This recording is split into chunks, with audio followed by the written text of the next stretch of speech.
Berarti kak barang sakti-sakti ya nang kene cak ya. Lek kira-kira nganu cak, digawe sing gurung-gurung rabi ngono. Ya apa cak carane cak? Iso cak? Nah, iku ono cak iki cak. Iki digawe wong sing durung rabi cak. Lah, kaca-kaca iki cak, iki digawe wong sing gurung-gurung rabi. Sampeyan cekel sik, sampeyan delok.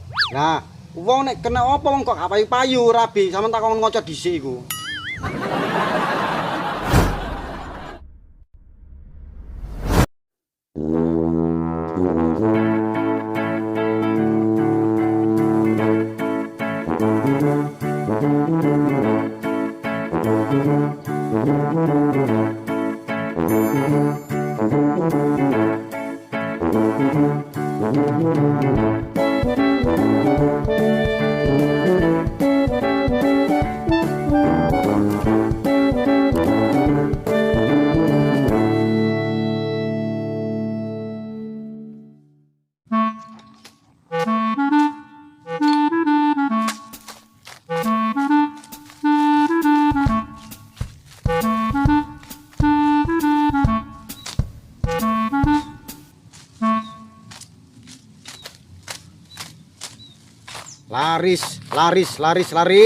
Laris.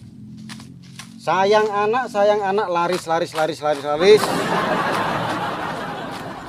Harga ip, tunggal guru gak oleh ganggu, tunggal konco gak oleh nggudo. Penglarisan, podo-podo teko. Laris. Ayo, co. Ayo, Cak, iki, Cak. Loh. Wah, kocel ditawani soge gak gelem. Iki ngono rezeki tok iki.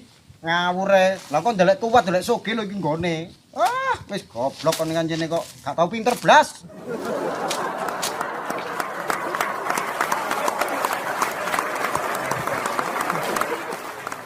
Cak. Mampir sih, Cak. Mampir. Bareng api-api iki, Cak. Mampir sih, Cak. Kene, Cak. Kene. Kene. Ah, kene. Wis tunggu ya.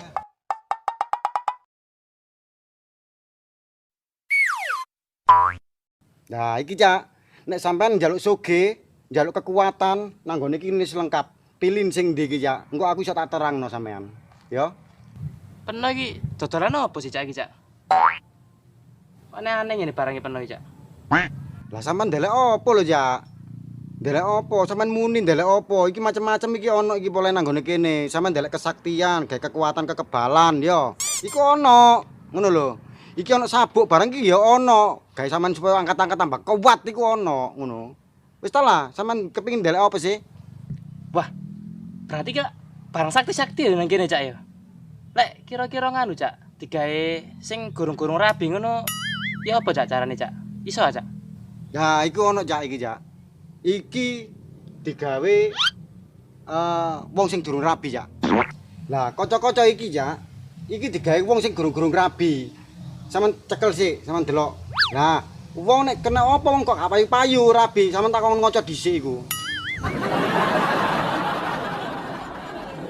Lho jangkrik sapa iki cak? Kok weleng ngene lho cak? Lho, lancene asline anjene iku sampean iku Cak, kaca iku. Iki soalnya kaca sakti iki. Lah, kepengin sempurna. Iki Cak. Sampeyan kepengin sempurna. Dadi arek wedok nek nguasno sampean iku tambah gawe panteng. Delon lah. Iki gambare koyo moto ya. Dadi montone arek wedok iku nguasno sampean iso mliru. Iso dadi koyo Arjuna sing menek ketes iku lho. Ngono cak ya. Nah rek, watu ngono iku terus regane piro cak? Murah cak. Aja larang-larang cak, ambak aku dodol cak. Sakjane iki Cak, gak tak dol iki Cak. Gak oleh nek didol, ya. Sebab iki antara kaca karo iki gandengane, iku ono yonine Cak. Gak ilok, famali nek jarine iku. Ya. Tapi wong kudu ono mahar, ngono lho. Gak didol tapi ono mahare. Terus mahare piro cak? Iki ta mahare. Mahare iku sebetulnya gak larang Cak, ya. Nek sak pasang ngene iki munine 1 juta ya. 1 juta. Iya, soalnya sesuai karo kebutuhane sampean iku mang. Lho sampean lho, rego 1 juta saiki ilang 1 juta. Oleh sak teruse nek oleh wong wedoke. Mosok kate sampean roba rabi kan gak mungkin to. Iya gak mungkin cak Lah, sitok ae aku. Lah Cak. mangkane iku. Iku dusak gandeng polae. Engko nek gak sak gandeng, iki didayek kene. Sampean ngoco mangket apa? Ya iku lho raine sampean. Ya wis gak apa cak, tak tukune 1 juta ya. Iya.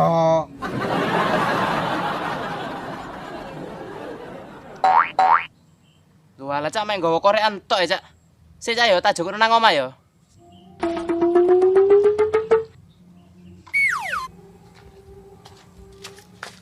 Lho sik. Rino sik, Rene sik. Kaca niku aja digawa. Balekno. Iya lali cak lali. Kok masane dhuwit gawon. Yo sik, diluk ya. Oh. Diluk. Jane bujang labuk iku wis.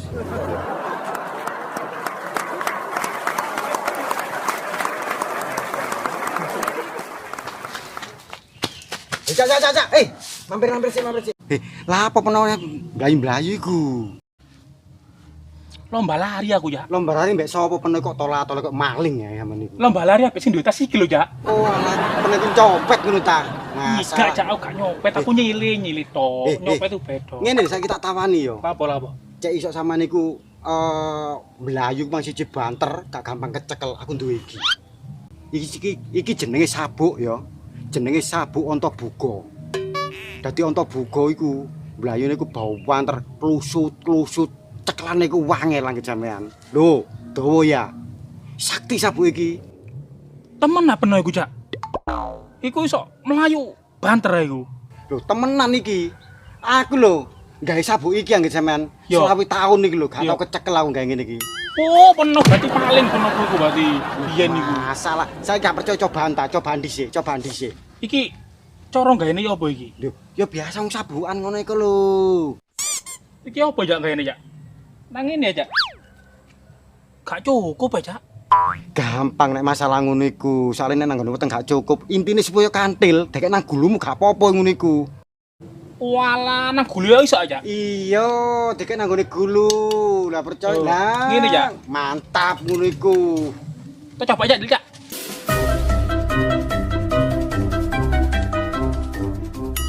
Lho, Wah, gendeng arek iki anjene. Masalah kok gombong mlayu e. Wah. Wis gurung oleh dhuwit. Bae jambret tambah dijambret e. Kok jembek aku ngene iki.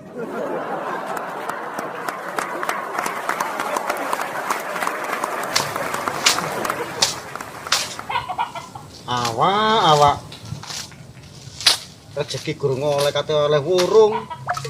Ana wong menggo tambah kejamretan barang. Awak kadung sak ngene iki. Loh, iya Cak. Ah, lungguh wis, lungguh. Sida iki, Mang Cak. Barang iki, Mang Cak. Wis ta lah, mantep iki. Yo jangkep ya cak duwe 1 juta ya cak. Sik, tapi aku penasaran ya cak. Iki penuh dodolan apa aja cak iki cak? Lah, sing iki jenenge buntet kul. Buntet kul, prasaku anake kul buntet e. Apa sih iku gunane cak? Buntet kul ya. Iki ana hubungane mbek iki. Ya. Sampeyan iki ndelok wajah sampeyan dadi ganteng, ya. Iki wong wedok langsung tertarik nang nggone sampean. Lah buntet kul iki, Cak. Hubungane ngono nek awak sampeyan pas munggah kan keringetan gatel kabeh. Ya, kena buntet. Lah nek sampeyan nyekel iki gak kira gatel kabeh. Ngono lho. Oh alah. Wangi terus ngono. Dadi keringet buntet iku ta? Lah. Mangkane iki fungsine buntet kul. Ngono lho. Digawe keringet buntet ta. Lek sing iki cak. Gawe apa iki cak? Lah nek iki, Cak, iki jenenge pethuk pring. Iki sak jodoh. Iki ana fungsine ya niki pethuk pring iki. Manggone awak sampean iso dadi soge. Petuk pring, duduk pring petuk ya siji cak ya. Terus hubungannya apa cak? Lek aku cek dadi sugih lek gawe iku ya apa carane cak? Lah kabeh ku ana hubungane. Lah sing iki peno dadi ganteng. Wong wedok tambah seneng. Buntet kul iki nek awak sampean munggah, dadi wangi gak gatel. Lah hubungane iki sing sak jodoh pethuk pring. Omah sampean kok dinggoni walet soge, gak nyambut gawe mek tengok-tengok bendina munggah. Men alah cak. Kok lek aku karek sarungan tok nang omah lah gak kerja gak lapo-lapo men aja ya. Waduh, aku tambah bingung cak tuku sing ndi cak. Tuku ngepres ya iya. Lah, nek barangku iku mesti sakti kabeh, Cak ya. Nek sampean tak critakno iki kabeh, mesti kok sampean kepingin. Cek nih, jenenge ilmu iku teko bawah, mulai kelas 1, kelas 2, kelas 3 sampai kelas 6 iku supaya ana aturane kabeh ya. Dadi sing cocok iku kanggo awak sampean iki dhisik. Engko sampean kerja nyambut gawe sing sip, ndelek dhuwit mrene maneh. Sik ana barangku iki. Wah, lah Cak, tapi lek aku tuku mek ikut tok yo sik ragu aku Cak. Masalahnya kan mari rabi lah aku terus ngingoni ya apa Cak aku. Enggak nduk duwe. Duwe iki tok Wis ta lah iki tok dhisik. Peno iku ya, iku sing cocok nanggone awake peno iku wis tak waca polahe. Teko ndukur rambut sampai ngisor sikil. Peno iku wis tak waca. Sing cocok paling iki dhisik. Engko nek wis iki engko ono tingkatane. Wis ta lah mantap. Sama nek nurut aku mantap wis ta lah. Percaya mbek aku. Wah, lah Cak, kesuwen aku ngono iku Cak. Wong masalah ngingoni anake wong lho Cak, biayane lho akeh Cak. Lah wong ngingoni anake wong kate biaya barang. Nek sampean kok teko iki lho. Dunya iku teko dhewe. Ya apa sampean iku? Sik, wetengku suwen Cak, sik. Tak ngising sik Cak, wetengku suwen Cak temen Cak. Mari ngono engko tak pikir aku ambek ngising rene meneh ya. Ya jangan sing watu lho tapi ya. Ya sik dulu ya. Waduh. Wong wis rejeki nuk cangkeme boyo lho. Karek ngemplok tok lho isok metu maneh. Awak nek kadung apes kayak ngene. Wis rejeki iki mah gak oleh. Duit katene oleh kejambetan pisan. Aduh. Kok jembek ngene iki.